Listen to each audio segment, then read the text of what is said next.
the extent of his wealth. إذ قال له قومه لا تفرح إن الله لا يحب الفرحين.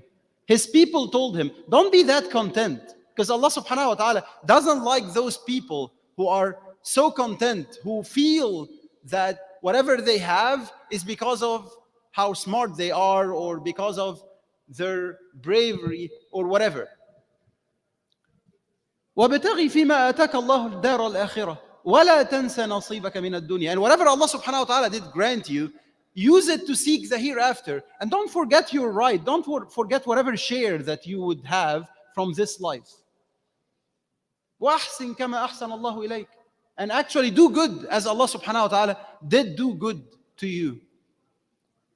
But then his response is the actual response that we actually need to look at carefully. Allah subhanahu wa ta'ala tells us about his response, قَالَ إِنَّمَا أُوتِيتُهُ عَلَى عِلْمٍ عِنْدِي. He said, indeed I have been granted this because of my knowledge. And subhanallah, this is the key of arrogance. Because Allah subhanahu wa ta'ala tells us, وَمَا بِكُم مِّن نِعْمَةٍ فَمِنَ اللَّهِ. Whatever blessings that you have belongs to Allah subhanahu wa ta'ala. It's coming from Allah subhanahu wa ta'ala. It's not attributed to you. Whether it's your social status, your economic status, whether it's your educational status, whatever it is. Allah subhanahu wa ta'ala even tells us in the Holy Quran, آمنوا بالله ورسوله وأنفقوا مما جعلكم مستخلفين فيه. Believe in Allah subhanahu wa ta'ala and His messengers and spend from what Allah subhanahu wa ta'ala has made you responsible for.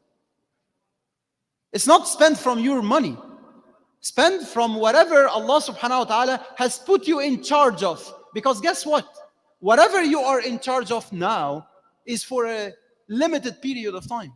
You would leave it. Sooner or later, it would be out of your hands. Whether it will be going to someone else while you are alive, or it will be going to someone else immediately after you are dead. So it's not yours. This money that is in your bank, it's not yours. Your possession, whatever it is, it's not yours. It doesn't belong to you. You have been put in charge of it for a period of time. قال عسى ربكم أن يهلك عدوكم ويستخلفكم في الأرض فينظر كيف تعملون. When Musa alayhi salam was telling Bani Israel that maybe your Lord will actually give you victory over your enemies and will make you strong in this life, in order on this earth, in order for Allah subhanahu wa ta'ala to see what is it that you are going to do with His blessings, what is it that you are going to do with His bounties upon you.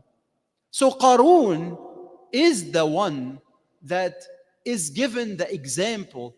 Like when we give an example with someone who was arrogant, it is Qarun. And subhanallah, the question here is, you and I, do we have a Qarunic character? Do we have traces from the Qarun character? Yes or no? This is the question that I want to leave us with.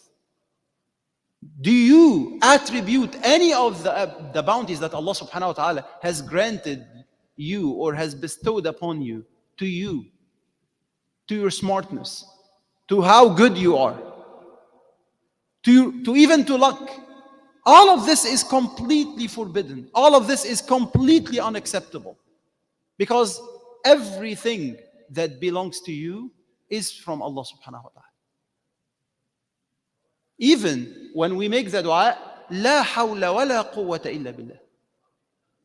There is no success or no power except by Allah subhanahu wa ta'ala. Even whenever we are attacked by a musibah, or whenever we are attacked by any calamity, inna lillahi wa inna ilayhi raji'un. We belong to Allah. And we are returning to Him. It's not to Him we shall return. We are returning to Him. So we ask Allah subhanahu wa ta'ala to be among those people that benefit from Quran. We ask Allah subhanahu wa ta'ala to be among those people that are truly cognizant of what is it that they are in charge for, what is it that they are responsible for, and what is their duty towards their responsibilities. أقول قولي هذا وأستغفر الله لي ولكم فاستغفروه إنه هو الغفور.